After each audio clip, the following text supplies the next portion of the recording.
আসসালামু আলাইকুম বন্ধুগণ, সবাই কেমন আছেন? আশা করি ভালো আছেন। তো বরাবরের মতো আরও একটি ভিডিও নিয়ে হাজির হয়েছি। তবে ভিডিওটি হয়েছে প্রায় 5 দিন পর আপলোড করলাম। কারণ হচ্ছে একটু গ্রামে গিয়েছিলাম, ওখানে কিছু ঝামেলা ছিল, সব ঝামেলা শেষ করে আজকে বাড়িতে আসলাম এবং আজকে একটি ভিডিও আপলোড করতেছি। তো যাই হোক, আজকের ভিডিওটির বানানোর উদ্দেশ্য হচ্ছে আজকের ভিডিওটির মাধ্যমে আমি আপনাদেরকে একটি ট্রিক্স শেখাবো। সেটি হচ্ছে কিভাবে ইমো নাম্বার গোপন করে আপনি কাউকে কল দিবেন। তো সাধারণত আমরা যারা অ্যান্ড্রয়েড ফোন ইউজ করে থাকি, আমাদের অ্যান্ড্রয়েড ফোন ইউজারকারীর বেশিরভাগ মানুষই ইমো অ্যাপসটি ইউজ করে থাকি।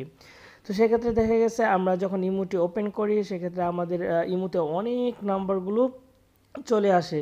তো সেখানে যদি কখনো ভুলে কাউকে একটা ফোন চলে যায়, কোনো একটি চাপ লেগে যদি কারোর কাছে ফোন চলে যায়, সেক্ষেত্রে সে আমার নাম্বারটি দেখে ফেলে এবং সে এই কারণে আমাদের অনেক সমস্যা হয়।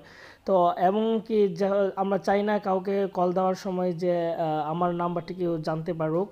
তো আজকের ভিডিওটির মাধ্যমে আমি কয়েকটি সেটিংস শেখাবো। তার ভিতরে সবচেয়ে গুরুত্বপূর্ণ সেটিংসটি হচ্ছে কিভাবে আপনার ফোন নাম্বার গোপন করে আপনি ইমোটি চালাবেন।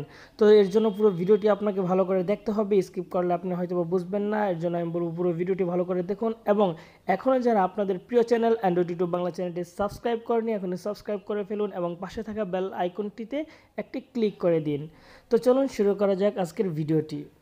এই সেটিংসটি করার জন্য আপনাকে প্রথমে যে কাজটি করতে হবে সেটি হচ্ছে আপনাকে ইমো অপশনে চলে যেতে হবে। ইমোতে ক্লিক করার পরে ইমোটা ওপেন হওয়ার পরে আপনি এখানে দেখতে পাচ্ছেন 3 লাইনে একটি অপশন রয়েছে। আপনি যে কাজটি করবেন সেটি হচ্ছে এখানে একটি ক্লিক করে দিবেন। এখানে ক্লিক করে দেওয়ার পরে আপনি যে কাজটি করবেন সেটি হচ্ছে আপনি এখানে দেখতে পাচ্ছেন সেটিংস নামে একটা অপশন রয়েছে, এখানে একটি ক্লিক করে দিবেন।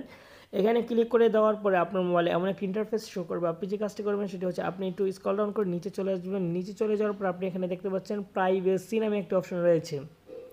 তো আমরা যারা ইমো চালাই তাদের জন্য কিন্তু এই ইমোর প্রাইভেসিটি কিন্তু খুবই গুরুত্বপূর্ণ। তো এই প্রাইভেসিটি সেভ রাখার জন্য আপনাকে এটি অবশ্যই বুঝতে হবে।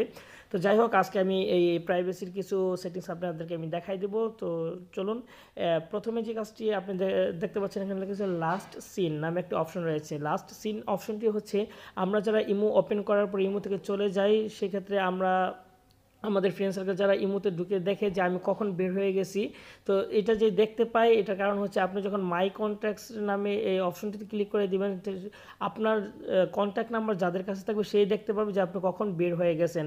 আপনি যদি এভরি ওয়ানে ক্লিক করে দেন, সেই দেখতে পাবে। সেক্ষেত্রে আপনার আপনার ইমো আইডিটি যার কাছে থাকবে সেই দেখতে পাবে, যে কেউ দেখতে পারবে যে আপনি কখন বের হয়ে গেছেন। আর আপনি যদি নোবডিতে ক্লিক করে দেন, সেক্ষেত্রে আপনার এখন কেউই দেখতে পারবে না যে আপনি কখন আসছেন, কখন বের হয়ে গেছেন। তো তারপরে দেখতে পাচ্ছেন অ্যাভাটার নামে একটা অপশন রয়েছে। আপনার প্রোফাইল পিকচারটি যদি আপনি কাউকে দেখাতে চান, সেক্ষেত্রে আপনি এভরি ওয়ানে ক্লিক করে দিলে আপনাকে সবাই দেখতে পাবে সেম আগের মতো। আর মাই কন্ট্যাক্টসে ক্লিক করে দেওয়ার পরে আপনার নাম্বারটি যার কাছে থাকবে এবং ইমো অ্যাকাউন্টের সাথে আপনার অ্যাড থাকবে সেই শুধু দেখতে পাবে। আর নোবডিতে ক্লিক করে দেওয়ার পরে আপনার ইমো আইডিটি, আপনার প্রোফাইল পিকচারটি কেউ দেখতে পারবে না। তো আপনি যদি চান আপনি সেক্ষেত্রে নোবডি করে দিতে পারেন। তারপরে আপনি দেখতে পাচ্ছেন রেয়ার রিসিপ্ট নামে একটি অপশন রয়েছে। এটি হচ্ছে আজকের ভিডিওর মূল টপিক। তো আমরা সাধারণত আমরা ইমোতে ফোন করার পরে কিন্তু আমাদের ফোন নাম্বারটা কিন্তু তার কাছে চলে যায়। তো আপনি যখন এখানে ক্লিক করে আপনি এখানে নোবডিতে ক্লিক করে দিবেন, সেক্ষেত্রে এখন যদি আপনি কাউকে ফোন করেন, আপনার ফোন নাম্বারটি কিন্তু তার কাছে যাবে না। আপনার ফোন নাম্বারটি গোপন রেখে তারপরে আপনি তাকে কল দিতে পারেন। তো আপনি এখনই চাইলে এই অপশনটি নোবডিতে ক্লিক করে দেন, আর আপনার যদি প্রয়োজন হয় আপনি এখানে সবগুলো নোবডি করে দিতে পারেন। তো এই সেটিংসটা আমি মনে করি খুবই গুরুত্বপূর্ণ একটি সেটিংস, বিশেষ করে মেয়েদের ক্ষেত্রে। তো আজকের এই ভিডিওটি ছিল এতটুকুই। যদি ভিডিওটি ভালো লাগে, আপনাদের উপকারে আসে, তাহলে অবশ্যই একটি লাইক করবেন, কমেন্ট করবেন। ভিডিওতে কোনো সমস্যা থাকলে আপনি অবশ্যই আমাকে কমেন্ট করে জানাবেন, আমি চেষ্টা করব আপনাকে সমাধান করে দেওয়ার জন্য। আর এখনও যারা আপনাদের প্রিয় চ্যানেল অ্যান্ড্রয়েড ইউটিউব বাংলা চ্যানেলটি সাবস্ক্রাইব করেনি, দয়া করে সাবস্ক্রাইব করে দিন এবং পাশে থাকা বেল আইকনটিতে একটি ক্লিক করে দিন। তো আজকে এই পর্যন্তই। সবাই ভালো থাকুন, সুস্থ থাকুন। আল্লাহ হাফেজ। আসসালামু আলাইকুম ওয়া রাহমাতুল্লাহি ওয়া বারাকাতুহু। অ্যান্ড্রয়েড ইউটিউব বাংলা চ্যানেলটি সাবস্ক্রাইব করুন এবং পাশের বেল আইকনে ক্লিক করুন।